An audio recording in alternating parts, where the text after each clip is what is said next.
Nikki, el nombre que al final le pusimos a mi hija pequeña, no es una abreviatura, fue un acuerdo al que llegué con su padre.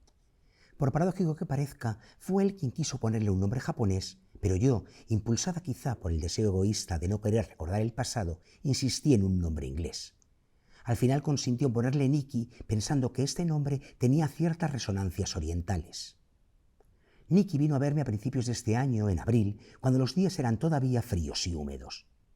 Quizá tenía intención de quedarse más tiempo, no lo sé, pero mi finca y la calma que allí reinaba la intranquilizaban, y poco tiempo después noté que se sentía ansiosa por volver a su casa de Londres. Oía mis discos de música clásica con impaciencia y hojeaba rápidamente una revista tras otra. La llamaban por teléfono constantemente y entonces ella, con unas ropas muy ceñidas que apretaban su delgada silueta, cruzaba la alfombra dando zancadas, asegurándose de cerrar la puerta para que yo no alcanzase a oír la conversación. Al cabo de 5 días se marchó. Hasta el segundo día no mencionó a Keiko. Era una mañana de viento gris y habíamos acercado los sillones al ventanal para ver caer la lluvia en el jardín.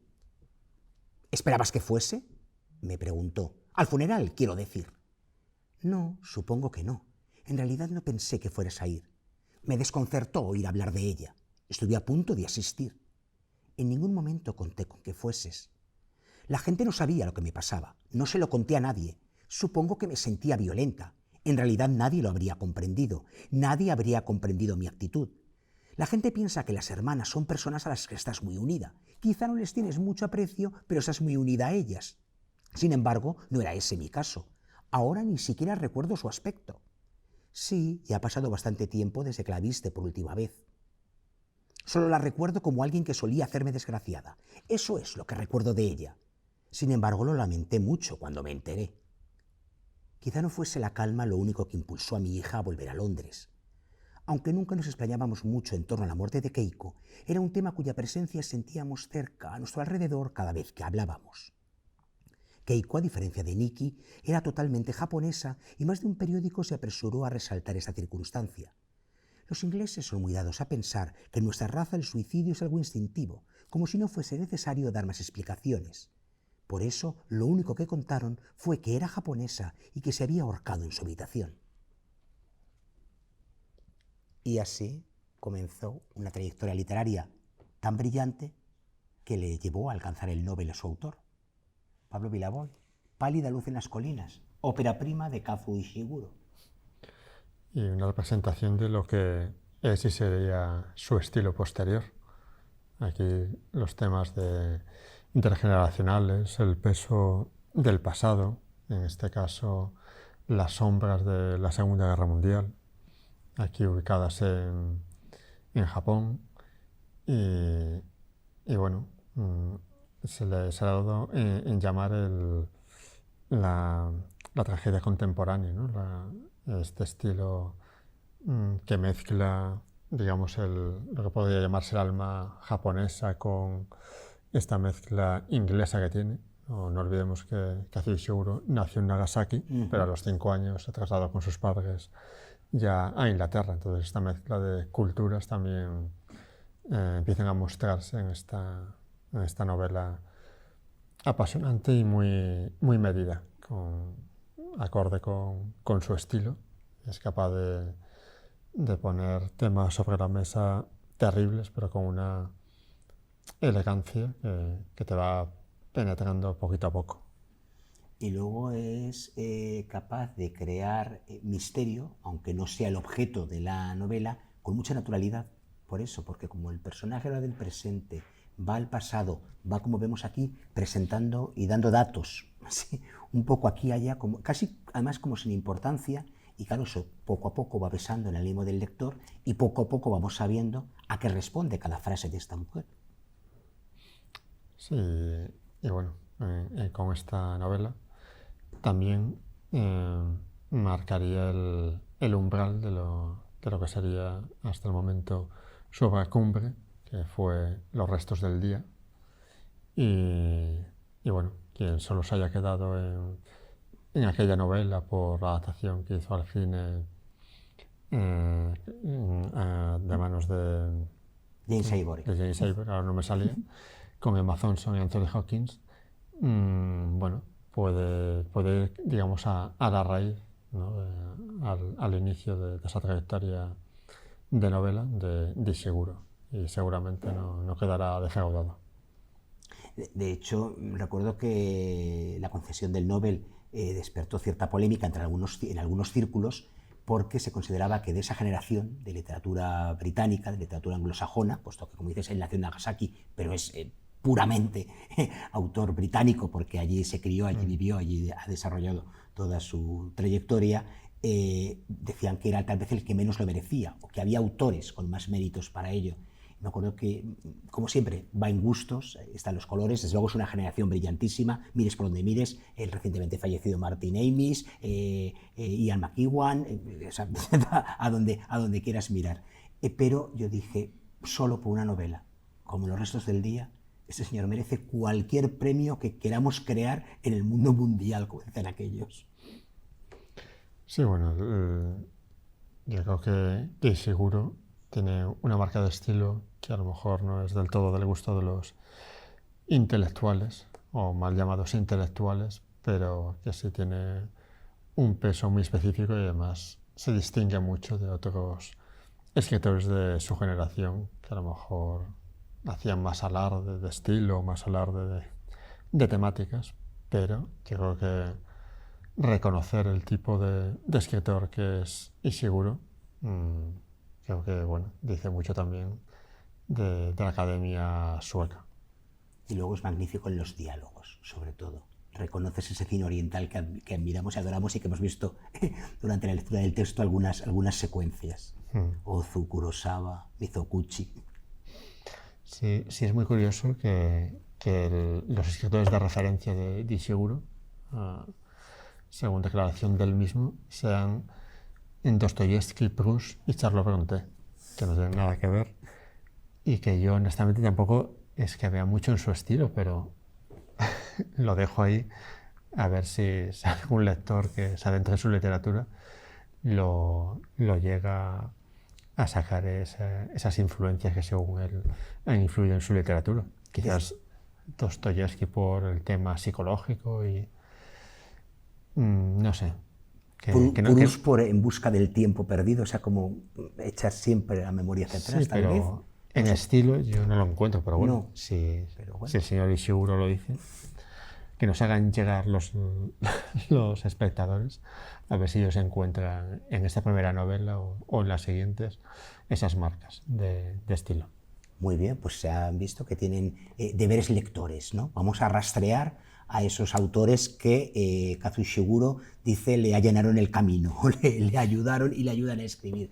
Dostoyevsky, Proust y Charlotte Brontë. Como elección no es mala, elección lectora. Luego ya para escribir, ya cada uno, pues vamos a saber también por qué no. Igual no era una pregunta que tuviera pensada, pero igual si surge la conversación con nuestro invitado, pues también hablamos de sus influencias. Aunque es verdad que uno ya, saben ustedes, es inevitable. No es que establezca comparaciones, pero que como lector avezado, pues te sumerges en un libro, en una lectura, y empiezas a buscar a qué te suena, a qué te recuerda, aunque sea a veces como por el juego de contrarios, pero decir, este libro con qué otros lo emparentaría. Entonces tal vez por ahí sí que voy encontrando yo aquellos referentes que haya tenido Manuel Húlbez para escribir este libro estupendo titulado Tierra mojada.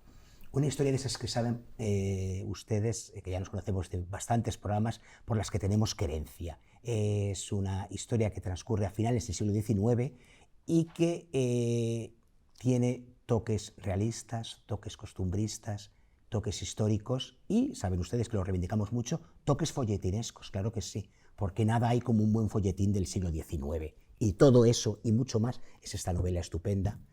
Manuel Húlbez, bienvenido a El Arpa de Bécquer.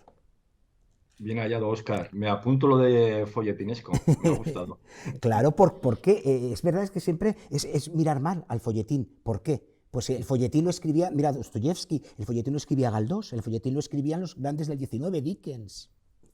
Sí, que grandes novelas se escribieron por fascículos, sino que se lo pregunten a los clásicos rusos. Efectivamente, pero vamos por supuesto con la tuya, Tierra mojada, que es una novela para vivirla y para sentirla. Sí, Es una novela en la que hablas, ahora vamos a ver, de muchas cosas, pero fundamentalmente, y claro, ahí están, tienen que ser los personajes, la historia con minúscula, pero es la que importa, los sentimientos, las pasiones. Ese es el motor de tu sí, historia. sí, yo digo que a la hora de escribir hay que escribir con las tripas. Si no escribes con las tripas, no llegas a los sentimientos del lector. Entonces, te quedas una forma etérea, ¿no? Entonces, tienes que pulsar y tocar esos botones complicados muchas veces, pero bueno, que son los que despiertan las emociones del lector. Y es que además tú en las primeras páginas nos presentas un personaje que es para quedártelo y al mismo tiempo es para sentir mucha empatía por él, porque es el zagal de los ojos secos. No puede llorar, no puede llorar. No puedo llorar. Y claro, No puede por llorar. decir Manuel, qué terrible es cuando uno no puede dar rienda suelta a los sentimientos, ¿verdad? Claro, al final pues no deja esos pequeños o grandes traumas que son los que los condicionan, lo que lo construyen como personaje y como ser humano y que de una manera u otra lo van a condicionar para lo largo de su historia, la historia que nosotros conocemos como lector, ¿no? Evidentemente sí, construir un personaje es muy importante y sobre todo hacerlo en las primeras páginas Ujú. para que pase lo que tú acabas de comentar, que te atrape y que quieras conocer y quieras acompañarlo a lo largo de la historia.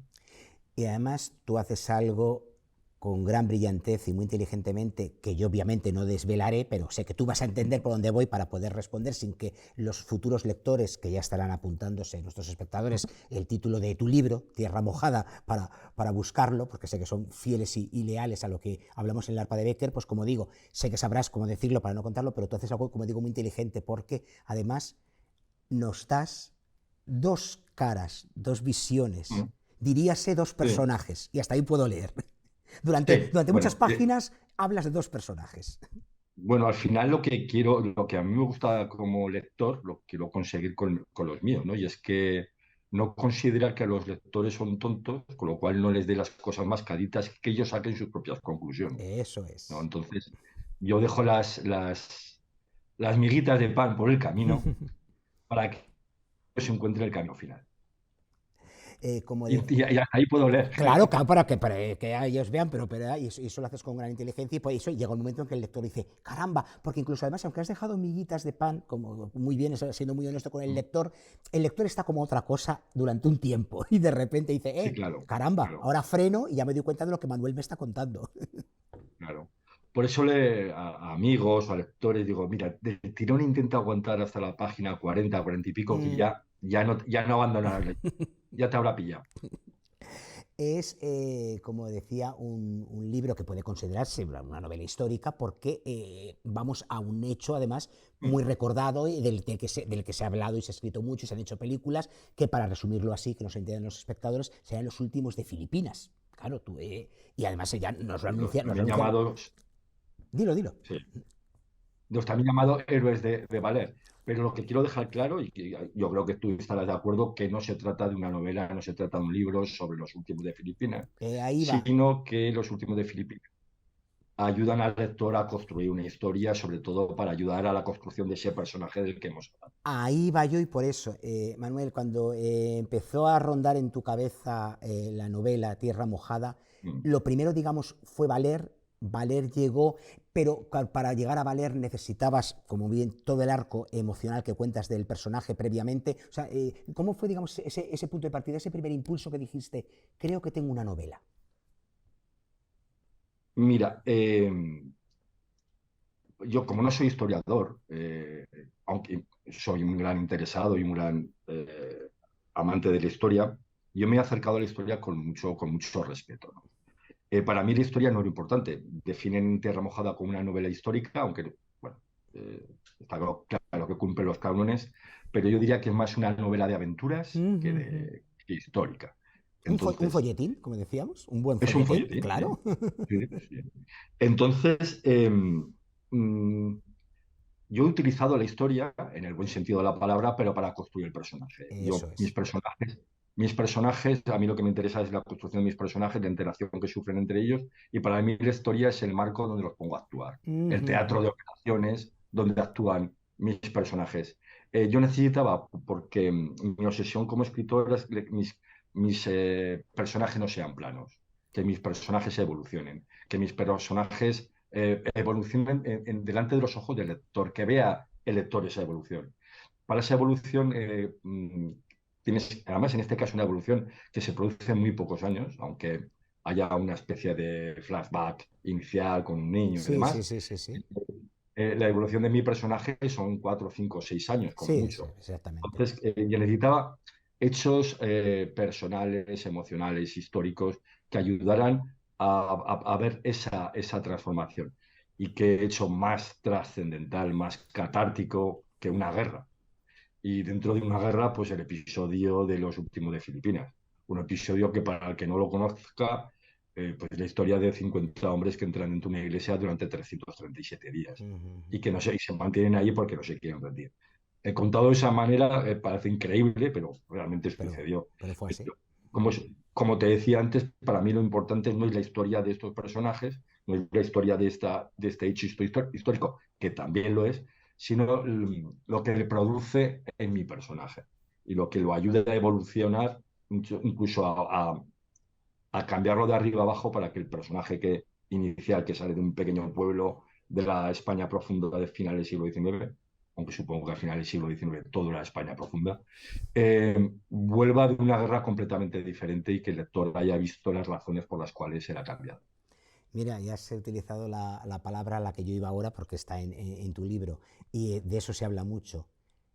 Hay que darles a esos hombres, a muchos de ellos niños prácticamente, razones para vivir y combatir en una guerra. Claro, claro. Eh, yo tengo bastantes amigos militares, incluso algunos de ellos que han servido en Afganistán, y todos coinciden en lo mismo. Al final, bueno, los soldados luchan por unos ideales, luchan por un código civil, luchan por una bandera, pero al final terminan luchando por el soldado que camina a su lado. Ujú. Y terminan luchando por el soldado que camina a su lado porque han depositado la vida en ellos Claro. y ellos en ellos. Los unos en Con los lo cual, otros, ¿verdad? Claro. claro, al final la supervivencia depende de la confianza que tengas en el soldado que te acompaña, ¿no? Eso también hay que yo reflejarlo, ¿no? Y esos grados de sacrificio, de compañerismo, pero de compañerismo y sacrificio y esos episodios bélicos que también aparecen en la novela, no sean épicos por sí mismos, sino que sean épicos desde lo emocional, desde lo Mm. humano, ¿no? Del, De de lo que te agarra, del interior de cada personaje, del efectivamente. interior de cada persona. Sí. Entonces, pues dime. No, no, no, iba a decirte eso, que No, es, no, no, no. no, que es que además tú caracterizas muy bien a tus personajes porque este niño de los ojos secos regresa al punto de partida, regresa a su pueblo en busca del aroma de su padre. O sea, Ujú. qué más nos puede llegar dentro, ¿verdad? Que ese recuerdo a lo que olía nuestra infancia. Sí, claro, al final lo que a mí me gusta trabajar, y no sé si lo consigo o no lo consigo, son con los símbolos, ¿no? Hay unos cuantos símbolos a lo largo de la novela, pues desde un mechón de cabello, un reloj, un cuchillo, y sobre todo el aroma La portada, que no diremos más, pero la portada está muy bien traída, digámoslo así, porque tiene que ver con un objeto fundamental en la novela. Ujú. Entonces, en ese caso, pues bueno, el aroma del aroma del padre perdido, no es que más que la añoranza y el recuerdo de una niñez perdida, de una niñez arrebatada, en este caso además a la fuerza, ¿no? Exacto, y que por eso te interrumpía, pero lo que estabas contando de la guerra en sí, de cómo tú cuentas las batallas, que claro, lo cuentas desde el interior de cada personaje, Claro, porque es claro, lo que realmente nos toca y nos llega. Como dices, la batalla, es terrorífica, es terrible, hay un montón de muertos, pero claro, cuando personalizamos, cuando vamos a lo íntimo, claro, es cuando nos duele de verdad. claro. Al final, un hecho histórico, como es el caso de los últimos de Filipinas, de los héroes de Valor, eh, evidentemente ya no puedes ficcionar más que lo que ya se ha escrito. Tal. Ujú. Lo único que puedes hacer es ficcionar las relaciones personales de los que allí estuvieron dentro, ¿vale? Yo en lo que es el hecho histórico no he inventado nada, al revés, he sido muy riguroso. Se nota, se Lo nota. único que hago, lo único que hago es introducir un personaje Ujú. que no estuvo allí y creo que tengo la habilidad de sacarlos sin destrozar la historia, ¿no? Para Pero nada. además, quiero incidir en que la novela es mucho más que Los últimos de Filipinas. La novela se circunscribe en la última parte o sea, la novela de Los últimos de Filipinas están solo en la última parte de la novela, y lo que te digo, creo que ayudan a cerrar una historia y a terminar de crear el personaje, el protagonista en este caso. Sí, sí, sí, digamos, lo importante es lo que ocurre en ese personaje antes, durante y, Y digamos, después, y después de Los últimos de Filipinas, claro que sí, pero por eso digo, es una novela con tintes históricos, pero sobre todo es una novela de emociones y de sentimientos. Manuel, es tu ópera prima, pero claro, tú llevas muchísimos años leyendo, sintiendo, experimentando, o sea, la literatura, digamos, no es una novedad para ti, pero ahora por fin ya te has lanzado a compartirla con el resto. ¿Y ahora qué? sí, yo llevo muchos años escribiendo por de formación profesional, por mi formación de marketing y comercial. Lo que pasa es que llevamos muchos años escribiendo a una misma persona, a un tal estimado cliente. Al estimado cliente le escribía todo. ¿Qué tío? Esta obsesión por el lenguaje que he tenido desde hace muchos años por temas profesionales, y mi avidez como de lector desde mi infancia, que pues, he sido un lector ávido sobre todo en mi infancia y juventud, y luego ya lees lo que puedes y lo que el trabajo te Te deja, permite. y me hizo intentar cambiar el foco, ¿no? El foco hasta ahora profesional, en el que intentabas atraer las necesidades de un consumidor y descubrir en él nuevas necesidades, que es lo que pretende el marketing. Cambiar ese foco e intentar saber si era capaz de focalizar hacia los sentimientos, hacia las tramas, hacia la intriga, hacia otro tipo de cosas que también se pueden producir y que también puedes materializar a través del lenguaje. Y esa ha sido mi obsesión, aunque llevo mucho tiempo escribiendo. Pues bueno, cuando termine la novela, lo de publicar o no publicar, tú ya sabes que eso es complicado. En este caso, pues bueno, pues tuve la suerte de que después de mucho tiempo de hablar con muchas editoriales, además algunas de ellas muy potentes, pues bueno, Actas me dio la oportunidad, hizo una maravillosa edición que tienes en la mano. Efectivamente lo Y es. bueno, y la verdad es que, bueno, que ha sido una primera aventura que creo en este caso ha sido exitosa, y veremos a ver si esto me abre la puerta para seguir construyendo nuevos personajes. Pues esperamos que sí, porque lo digo directamente, mirando a mi cámara, alguien que habla de la sabiduría serena que da la vida vivida a bocajarro, merece al menos una segunda novela y el público poder leerla. Manuel Gúlvez, muchísimas gracias por esta tierra mojada, que queremos que siga mojada y fértil muchísimo tiempo. Muchísimas gracias, Oscar, y gracias por haber contado conmigo. Muchas gracias. Pues ya saben a dónde nos vamos, ¿verdad? Al ángulo oscuro del salón, sí, el arpa cada semana tiene que descansar, pero lo justo para tomar aire, una nueva lectura y volvemos muy pronto. Gracias.